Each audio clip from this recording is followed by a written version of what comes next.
Hey everybody, it's Amy, founder of Glue Veterinary Coaching. And Kat, the glue practice specialist. So we have a very interesting topic, I think, today that I'm not even sure I've been directly asked this over all the years, but it's such a common thing to have happen. And what we're talking about today is what we're calling passive microaggressions. So what does that Mm, mean to you, love Kat, when it. we say passive microaggressions?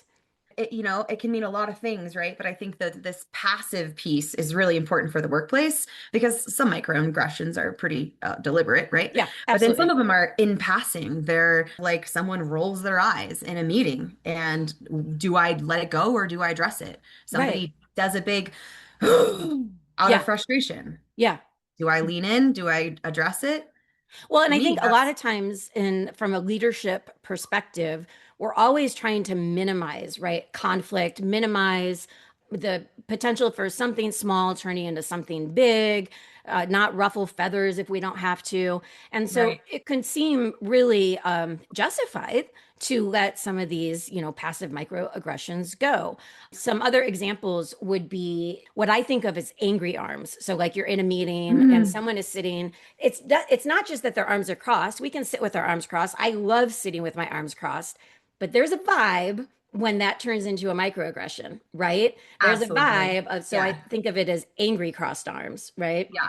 Yeah. So there's all these little things that people do that maybe in and of themselves seem very small, but are actually having or have the potential to have a really significant impact on Yeah. your culture, an impact Yep. on the team members that are around them experiencing these things. Yep. So, Kat, are there any other examples you can think of off the top of your head of these little microaggressions? Yeah. I mean, so many. And I think that maybe like slamming drawers or storming out of a room, or maybe it's a smack of the lips or a refusal to make eye contact. Yeah, you're talking to So many. someone and they Yeah. just look down. They will Yeah. not, you're talking directly to them, but it's like they won't even acknowledge your presence, right? Right.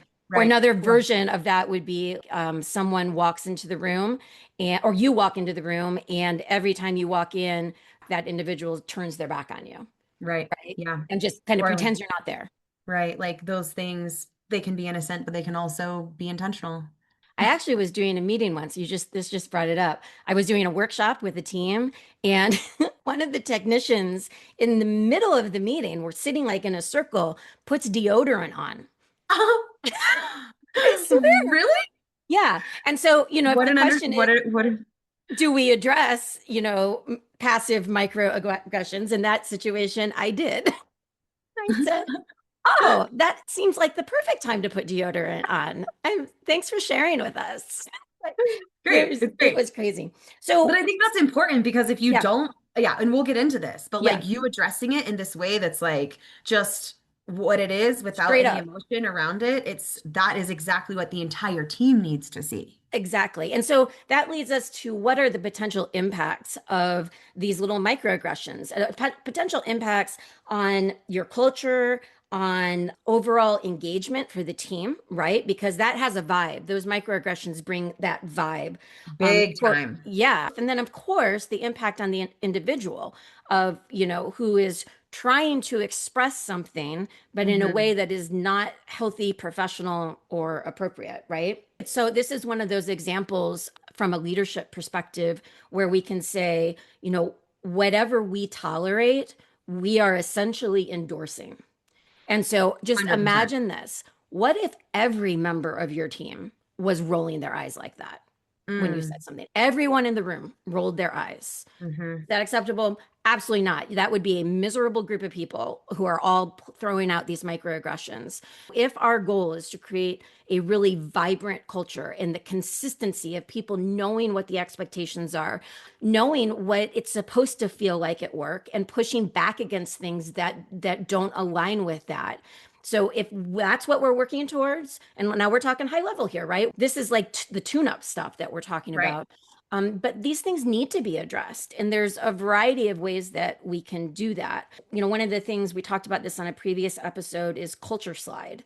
So, things are going well, but then very quietly in the Mm, background, you feel something shifting, but you yep. can't really point out exactly what it is. And this would be like a symptom, a red flag that we Yeah. may be seeing or the risk of cultural slide. And so Yeah. we need to step in and protect what we have collectively built together, right? Right.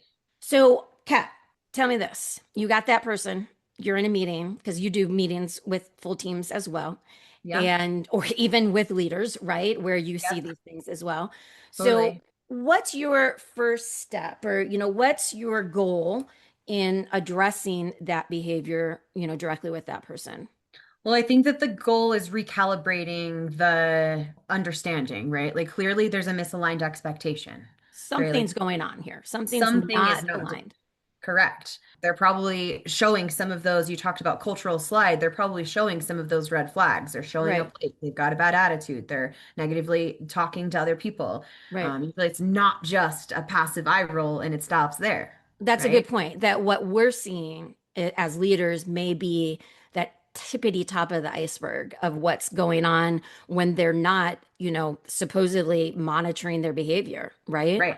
And so I Totally. think that first and foremost, where we start with any coaching situation like this is trying to understand, right? We need to understand Absolutely. what's going on. So typically, when we are giving feedback, one of the things, and Kat, you may actually do things a little bit differently than me on this, but I always tend to fall back on this sort of process or what you would call a framework of feedback that's called the coin feedback method. And it's just because it's easy to remember. That's why I tend to come back to it. And so the first step is C, which is connecting, right? And then the next step is O of coin, in case that I wasn't explaining that right. The O is sharing that observation, what you've seen. And this is just the facts, Jack. This is no emotion tied to it. This is just a factual observation of something that Mhm. you recognized. And then the next step, the I, is the impact, what impact that's having on that individual, on other team members, on the vibe of the room, on the ability to provide best care, on the whole thing of not adding distractions to what we're all here called to do and providing best care for these pets and their people, right? Right. So the I is the impact, and then the N is what is the next step? How do we move forward from here in a way that is more aligned with what the expectations are and what we set as sort of the bar for our culture? And so that Hmm. first step is connecting. This isn't even about whatever this, infraction, whatever this microaggression is, right? Yes. This is Yep. about connecting with this person and who they want to be, who what are their aspirations it's not going to turn to a big long conversation, but Right. getting back to what's most important. So how do you go about that, Kat, in the initial part of the conversation? Okay, so well, first, let me just say, if we mess up the connection, you're not going to get through any of the other stuff. That's so important, so The important. connection is so important. And I will say, number one, the way that I do it is I always follow the platinum rule. I never go the Ooh, golden rule. what is the platinum rule? I don't even know what this Ooh, thanks for is. asking. The golden rule is treat others how you want to be treated. Yeah. The platinum rule is treat others how they want to be treated. Oh, soundbite. Someday. Um, it's different for everyone, right? And so, as to be a good leader, we need to understand the nuances and the differences and how people connect. Some people need 2 seconds, 2 minutes of connection and drop in. And maybe that's because you have a previous relationship with them, or maybe that's because you just know that they are the kind of person that's like, I want to receive the feedback and be better. Yeah. Right. And then some people need a lot of cushioning. Some people need the feedback sandwich where you say something positive, you say something constructive, you say something positive. Hmm. Right. So understanding that about that person before you go into that Hmm. so that you really know what you're doing when you're trying to connect with that person, number one. Yeah. Um, And then and I'd so like to the add second, too that what our goal is in that first step is really about it's also about connecting with what's most important to them. right? Yes. Because in some way, this behavior is standing in the way of them achieving whatever is most important to them. It can be how they're viewed by other teammates. It can be that they have leadership, desires down the road. There's a lot of different versions. It can be that they just want to be liked, right? Right. And now they're bringing tension and friction into the workplace. So Right. when we can really understand that about someone, and sometimes we intuit it, but other times it's questions that we have asked, hopefully. We've had those conversations. We're Right. going to lean on that in this connection part of the feedback because we want them to hear what we have to say in a way that's meaningful for them. Because if Hmm. they hear it in a way that just sounds like, okay, this is some new extra work for you to do to control yourself, nobody's inspired by that to make the effort, right? Yep. So Yep. they have to see that this is important for them. And so we have to share that in the first part of that conversation. Yep, absolutely. To use that to your advantage, like if it were someone, if I was giving feedback to someone like me, I'm pretty direct. I have an opinion, right? And a Hmm. lot of these like passive microaggressions come from people who have opinions and they want to Hmm. share them. Checking in with them first, asking about what's going on with them, but then also asking for their input on Hmm. how they observe the situation. So like in this place of like, hey, can this is a situation that I'm coming across and this is how I'm observing it. Can you tell me what you see and like how you're experiencing this? And Because what's going on for you right, that's like how this leading is to set. that? Totally. Yeah. Right. And getting them to feel empowered to make an observation as well, Yeah. giving them that platform that maybe they didn't think that they had, so they thought that they had to roll their eyes or scoff away or Right. whatever. Right. That's important to be able to hold that space. Right. Because Yeah. when we can guarantee people that they have that space, then they don't have to do the microaggressions Yeah. because they know that they can just hang on to this and then go talk to you and say, Yep. listen, I think this is a mistake, or this is going to create this problem, this problem, this problem, this problem, this problem, right? Uh-huh. And for you to be able to be in a position that they feel safe coming to you, then we don't need any of this micro stuff. Right. Right. And that'll slowly, that gap will close, right? Like you might still see a couple microaggressions, but every single time that you lean in this way, And address it's it gonna, instead of yeah, and ignoring address it. it. Right. But what I can say, this coin, I love it. It can be very one-sided if we're not careful.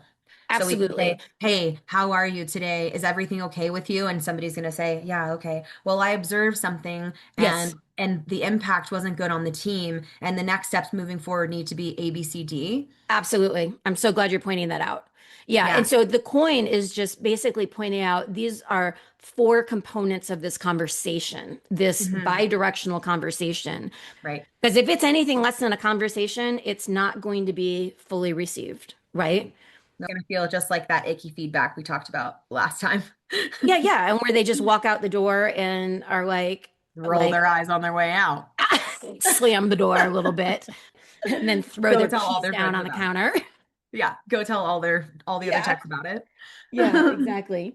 Okay, and just FYI, like we can't go into all the details on all of this today because we don't have obviously the time. But there is a whole workshop series on giving and receiving feedback in Glue Unleashed. We also do it in real life. And so there's a version that's for team members and then a version that's for leaders. So Hmm. there is our shameless plug for the day, Kat. I'm not ashamed at all to be a little emotional intelligence obsessive lady. Okay, I And like it. those are so good. So when we talk about then the impact, this is the part of the conversation where you're able to go back to what is defined as your ideal culture expectation, right?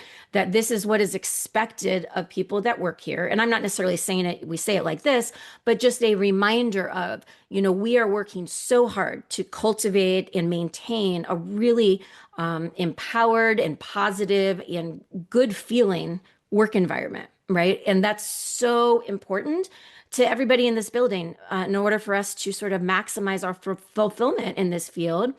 And now Hmm. here is how this particular microaggression sort of puts that at risk and actually becomes a liability, that we need to address and we need to work through and figure out a better plan.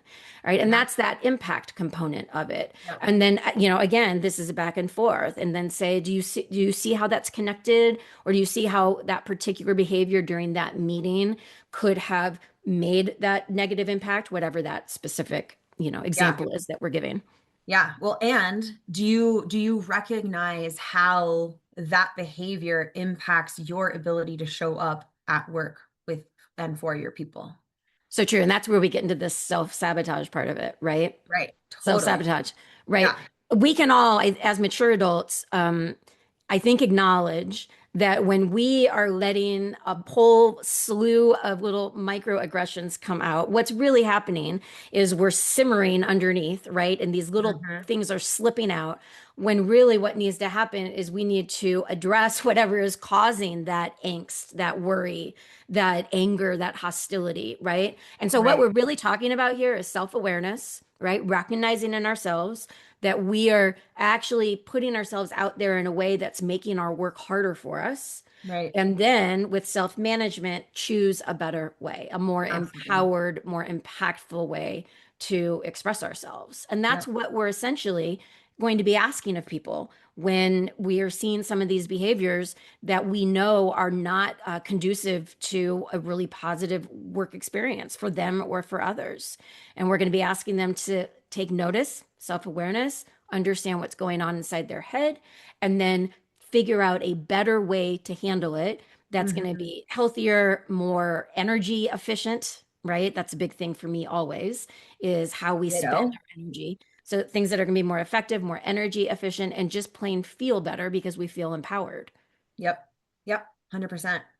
One last thing that I'll say about these two, the last two, the impact and the next steps, Hmm. is if you have created a manifesto or you've created some kind of culture ideation with your team, Hmm. use those words. Like Yeah. this is a great place. Anytime we're giving any kind of feedback, it is a great place to reinstill and rewater the Yeah. things that the team has already told you that they want. Yeah. Being able to use their words and their definitions of what they Yeah. want their culture to look like is just going to make it so much easier for you.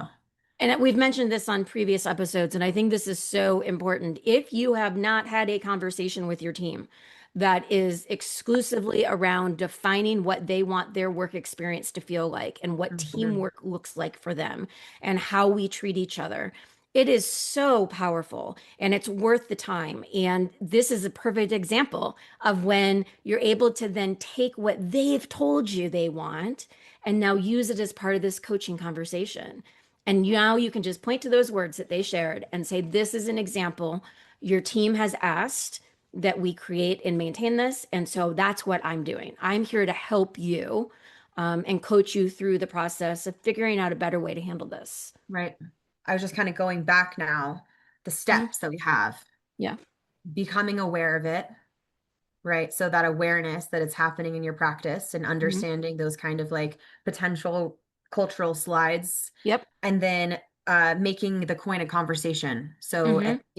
being courageous enough to give the feedback in real time also. Hmm. We need Yes. to give this feedback within 24 hours. We cannot give Yes. this feedback a week later. Whenever we have our next scheduled meeting with them, they're going to be like, what the heck? Why have you Yeah. sat on this for a week? Right. So And the and that's feedback, as simple as at the end of that meeting, just going up to that person and just saying, hey, can I talk to you for a sec? right. That's it. And then the last piece is supporting the alternative strategies. So Yeah. when we go into that next steps, that coin conversation is not the end of it. Now Hmm. we've got some work on the other side to do to hold it accountable. Yeah, and so then a big part of that next steps is working collectively with that individual to figure out what's going to help them be successful in changing this behavior, right, Kat? Right, right. Like actually getting their buy-in and their understanding of like, hey, when you go to them, the first thing you recognize is how they're feeling, right? You say, hey, I can tell that something doesn't feel good. This doesn't feel right. Something's not feeling aligned for you, and I can tell. Yeah. And I want to help you, number one, because I care about you as a human, Yeah. and I see that you're struggling. And also you showing up this way and being a leader in our hospital, right? Like acknowledging that everybody has an impact on the culture of the team. You showing up this way and not feeling good also affects our culture and also affects our team engagement. And most importantly, affects our productivity and our ability to take care of animals. Yeah. To And the I best of our know ability. that's why you're here, Right, right. right? It's to And take so care of then the as we're animals. coaching into those next steps, which is really like the expectations moving forward to get realigned, what we really need to ask from them is, what do you need from me? Like, how can Yes. I help you? What you're doing in that next steps part of this is coming up with an agreement, basically. We're saying, Yeah. okay, here's how we're going to move forward, and putting that to them first to express what they need help with is a beautiful thing. Now, some people will be like, I have no idea. And that's okay. That's okay. It's still awesome to ask them first. And Yep. then you can step into, all right, so here's what we're going to do at the next meeting, like something specific, right? At the next meeting, if you are hearing something that concerns you, you're frustrated by, whatever the case may be, I'm encouraging you, raise your hand or whatever your, protocol is, like shout it out.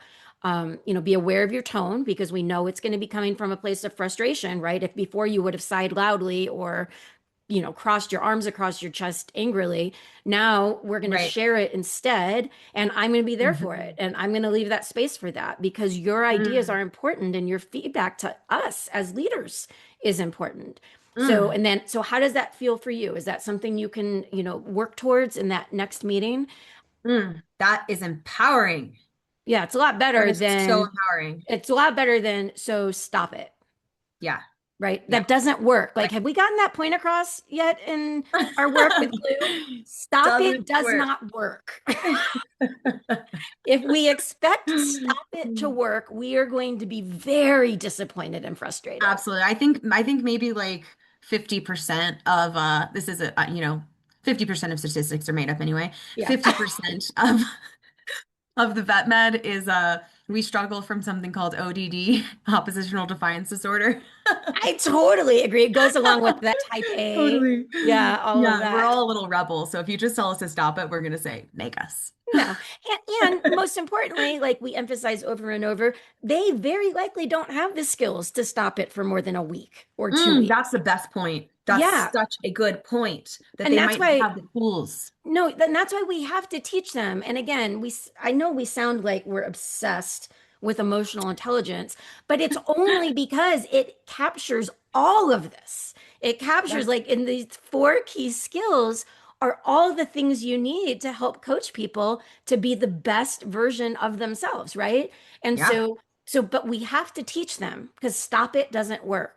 And we Right. have to show them how. And then we Right. have to show them that we've got their back, that they're going Yep. to screw up and we're here for it, right? That Yep. doesn't, we don't bail on them. And then we're going to celebrate the success alongside Yep. them because Yep. that is a leader helping someone grow. And that Yep. is what you're here for. And can I just say that I have sat with many leaders who have no idea how to identify the next steps. And that does not Ah, make you a subpar leader, but that is a great place of awareness to realize that you might need to build your toolbox a little bit more to I support your love team. that. I love that. Yeah, there's no judgment up in here because I No. mean, we work with leaders that literally got tossed into it a week ago and had Hmm. no leadership training.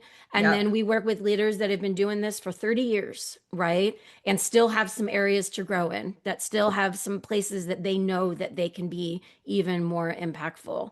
And Yep. so part of this, all of this, everything that we talk about with leaders that we work with is all about growing, right, into the best version of what we can bring to the table, which is ultimately about helping people grow into the place where they can provide the most impactful care and compassion for pets and their people, Mhm. right? That's what it's Mm. all about.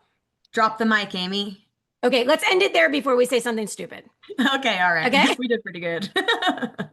All right. Good to see you, Kat. Thanks so much for tuning Bye. in, everyone. Bye bye.